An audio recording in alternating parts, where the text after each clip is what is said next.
between Somerset and London.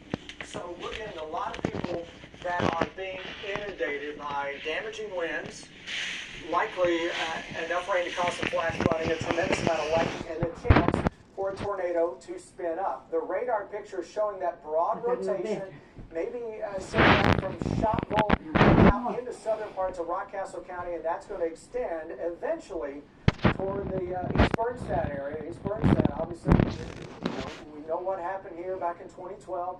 London, listen, London, I know you guys are going to be scared to death right now because of what happened a year ago. Rightfully so, totally get it. It's going to be a different scenario than last year. This does not have the same look as what we were tracking heading towards you last May. Doesn't mean it can't produce at least a weak tornado, but this is not the same type of a setup we were here walking you through what to do a year ago. But I want you to just take a deep breath for me. You got a little bit before this storm gets into London. And across Pulaski County too. We know you got hit too, but this storm is just about to get out of Pulaski County and into Rockcastle and London.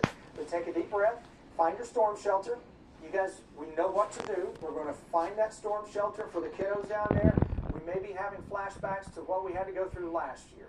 So take that deep breath, listen to the adults in the room, and we're going to find that shelter. You guys turn the TV up as loud as you can, all right?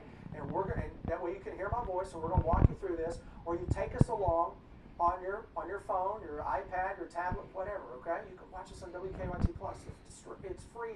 And I'm not saying that as a plug. I'm saying that so you can take it wherever you're seeking shelter, and you can get the latest information from us. But find that shelter right now, and we're going to get through this. I promise you. Here's the storm that is coming out of Shopville along 80 and heading toward London. So we'll watch this. The big tornado that has been on the ground for a while now, likely devastated the Hart County area of Munfordville, is crossing the Cumberland Parkway, or just about to.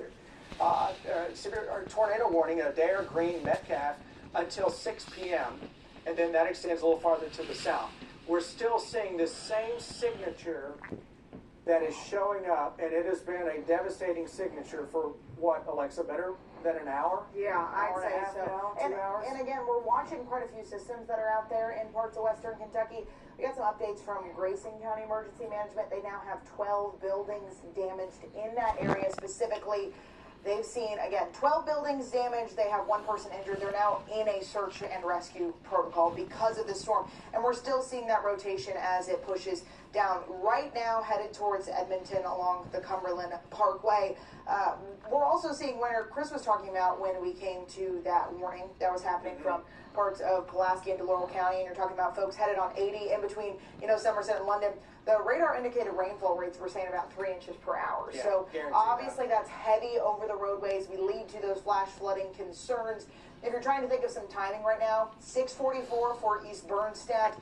We're talking about 6:52 for parts of the London area, and then it's saying 7:01 right now for Fairston for folks. Again, right now headed across parts of 80. That's where we're looking, right between Somerset and London, East Bernstadt area. We want you all to go ahead and seek some shelter.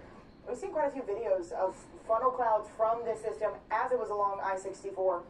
We've got crews out. One crew in Lincoln County searching out for some damage from the system that we're talking about and showing y'all right now with that rotation along I-80.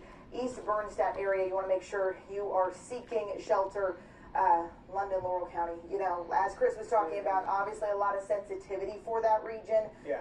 From folks who are just, even a thunderstorm would have folks a little bit jolted from this system. So having some rotation headed in their direction and just a heavy, heavy rainfall. Right now it's a tornado warning that's set to expire a little later in the evening. But what we're worried more about, talk about that heavy rainfall as folks are headed out there on the roads. 7:15 is how long that tornado warning is set to last until. So we still got a little bit of time as that tornado warning is stretching all the way into Laurel County. Make sure you find a safe place. I mentioned for the Beattyville area, Chris, some folks who are in flood-prone regions, they don't got basements. Yeah. I know Lee County doesn't have a lot of basements.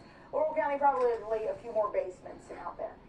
All right, so for folks who are under those tornado warnings, we got a lot of folks that are under that into Pulaski County and part of Rockcastle County and down into Laurel County, and especially now between Mount Victory and London, where obviously last year we were hit by a devastating and deadly EF4 tornado. This isn't going to be to the same magnitude, but you know what? Let's treat it with the same respect, because it doesn't take an EF4 or an EF3 to cause a lot of damage. What I want you to do is find that safe shelter. We're going to hit the basement, if you have a basement. Many people, we do not. I know you don't, right? So we're going to get to the lowest floor that we can get to. The lowest floor offers you the best protection with higher winds that would be up on the second or third floor of whatever home or business you're in, right? So we're going to get out of mobile homes. Listen, if you got a neighbor, if you're in London right now and you're in a mobile home, and you got a neighbor that you know that is just down the street from you, down the road from you, I want you to go knock on their door, say, hey, can we bring the kiddos in here for just a little bit and seek shelter until this thing is over? We're going to protect our head. We talked to you guys last year about this. We're going to do it again. We're going to protect our head. Wear an old dad or mom's old helmet that they have, their work hat. If you got a bicycle helmet, I think most people, kiddos, have bicycle helmets. You got a football helmet, you got a softball helmet, batting helmet. Put it on. Take a deep breath. All right? And we're going to get through this. I promise you.